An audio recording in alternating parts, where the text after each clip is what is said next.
こんにちは。はじめまして、ギタリストのいちかです。普段僕は先ほど弾いたようなクリーンサウンドの主体に音源を作っていて、で、それをライブで弾いてという風に活動しています。もともと僕もアンテロップオーディオっていうメーカーのことは知っていて興味があったんですけど、友達のバンドの知り合いの方が今のアンテロップを紹介してくださった方なんですけど、で、その人と出会ってから、実際どうみたいな感じで進めていただいて、まさかそういうきっかけをいただけたので、じゃあ使ってみよう、試してみようと思って試してみたところ、今に至るわけです。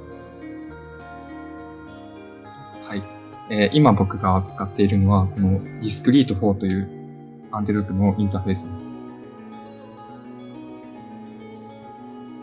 僕普段先ほどお話ししたようにクリーンサウンドの音を主体に曲を作ったり音楽を弾いたりしてるんですけど、やっぱりそのクリーンの音ってドライの音からもう本当に鳥音から変わってくるんですよ。で、いうこともあって僕はその本当にそこに一番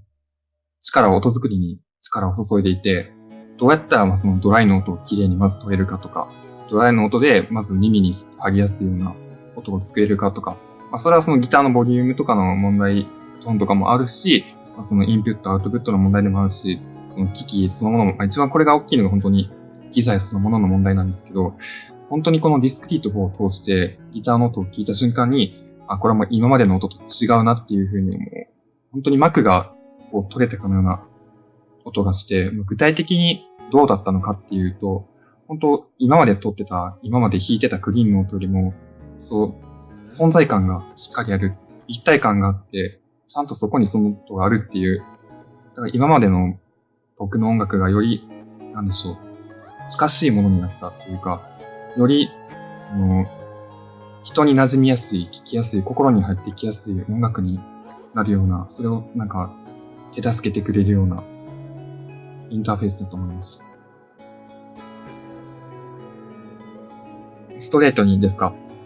やっぱり、多分皆さんの今使ってるインターフェースって、もう気にかけてる人は、もうこのインターフェースのディスクリート4のことを知ってる、もしくはもう手を出そうとしてる方だと思うんですけど、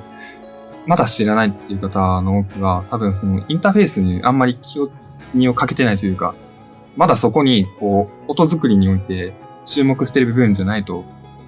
僕は勝手に思ってるんですけど、でも本当そういう方たちにこそ聞いてほしいんですけど、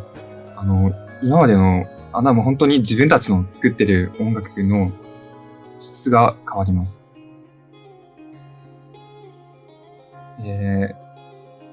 本当に先ほどお話ししたように、僕自身がまずクリーンギター一本の曲を作って、で、それを演奏しているっていうこともあるから、本当ギターの音一つだけで音楽を作ってるってこともあって、めちゃめちゃ一つの音にセンシティブに注力してるんですけど、だからこそよりクリーンの音が人の耳に心に入ってきやすいような音にこのインターフェースを通すとなるなっていうふうに思いました。もうインターフェースもある種一つの楽器だと思っているので、だから本当にこれは自分の音楽を作るのに、欠かせない楽器だろうなっていうふうに使っていて思いました。普段僕はこのインターフェースをどう使っているかっていうことなんですけど、シンプルにもうギターとこのシールド一本で繋いで、それをパソコンに送って、DAW で撮るっていう、本当ただそれだけのシンプルなことをまず最も多く使っていて、でそのドライ音を取って自分でいろいろエフェクトをかけたりして、今の僕のクリーンサウンドを作ってます。であともう一つの使い方としては、これは本当に僕今話してることを聞いてるだけです。クリーン一本でやってるような人間にしか使えねえじゃんかとか、そういう風に思われるかもしれないですけど、でもそういうわけじゃなくて、本当に歪みの音一つを取っても、かなり音の立体感が増します。存在感が、本当にすぐそこに音があるかのような、なんでしょう。そういう感じになります。で、どういう風にじゃあそれやってんのっていうと、もともと僕はアックス FX をこれを使って、音を作ってました。そのクリーンにしろ、バウンドサウンドにしろ。で、今も、そのアックスを使っていて、で、この2つ使うってどういうことなんかっていうと、一回このディスクリート4に信号を送って、でそれをアックスでエフェクトをかけて、またディスクリートに送って取るっていう使い方をしています。だから実際にじゃあこのディスクリート4とアックスをどういう風に併用しているのかっていう、具体的な話なんですけど、まあ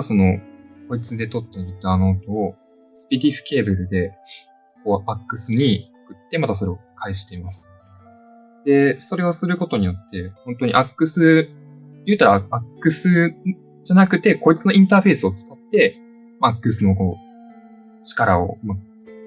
さらにパワーアップさせてるみたいな感じなんですけど、本当に音が変わります。良くなります。で、FX もいくつかこのディスクリート4にはついていて、で、僕もそれを試してみました。で、実際どういう感じなのかっていうことなんですけど、僕も普段自分で、クリーンサウンドの曲だけじゃなくて、バンドサウンドだったり、あともしくは普通にトラックを作ったりもしていて、でそういう時にやっぱプラグインを使ったりして、他のいろんなとこも一通りとは言わずに少しは試しているんですけど、やっぱりその中でも、なんて言いますか、本当に、これは違うなっていう、もう、ただただ単純に、これは違うなっていう、このセットでついてくるような感覚のものかなっていうふうに思ってたんですけど、本当それ一つでも、なんでしょう、大きい買い物するみたいな感じのやつがポンポンポンポン入っていって、例えばそのコンプレッサーとかも EQ とかそういうのも必要不可欠、シンプルな、もう絶対使うようなそういうものが、本当に、なんでしょうね。自分がこういう音を作りたいっていう思った時に、その細かい制御ができないプラグインとかが結構あって、かゆいとこに手が届かないみたいな、それで悶々することがあったりするんですけど、でもここに入ってるその FX を使うと、本当にそういう問題も一気に解決しちゃって、あとアナログっぽい音にしたいなと思ったら、パッと本当ボタン一つでそういうことができたりとか、本当にこれは、予想外の賜物でした。名前覚えてないから、この、絵面見て僕判断してるんですけど、まず一つ目が、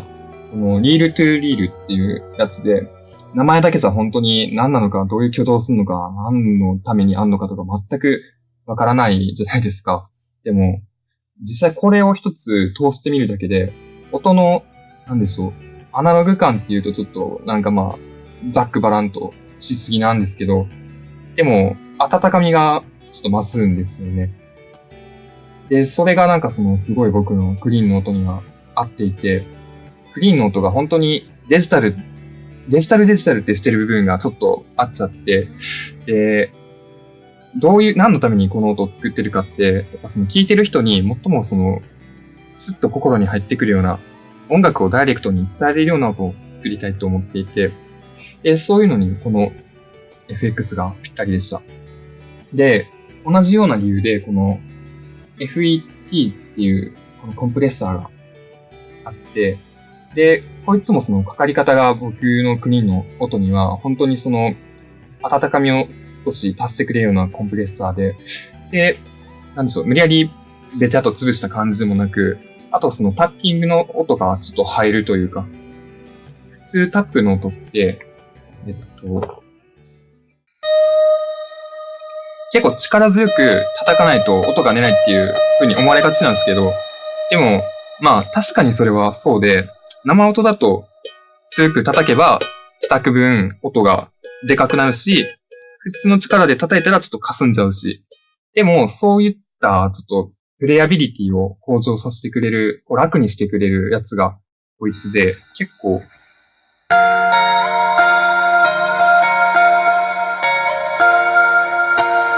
そんなに力を込めなくても均一なタッピングの音も出て、より曲の幅が広がるというか、より曲の完成度が自分のイメージと近づいて完成度が高くなるっていう、そういう役割を果たしてくれてます。で、最後にもう一つが RD47 っていうやつで、こいつは何かっていうと、このマイクプリアンプなんですけど、まあこれもさっきの前二つと本当に同じように、より音をこう生っぽくしてくれるプリアンプで、で、僕は本当にこのいっぱい他にもあるんですけど、どれがどういった働きをするだとか、パラメーターはどういう風に変わるとか、そういうことは全く本当わかんないんですけど、本当全部いろいろ試してみて、ぶっちゃけ自分の音にどう合うのか、音がどう変化して、より自分のイメージに近い音になるのか、もしくは予想外に自分の想像もしてなかったいい音を作れんじゃないのかとか、そういう考えで音を作ってるんですけど、本当この3つが今の僕の作りたい音楽にはぴったりでした。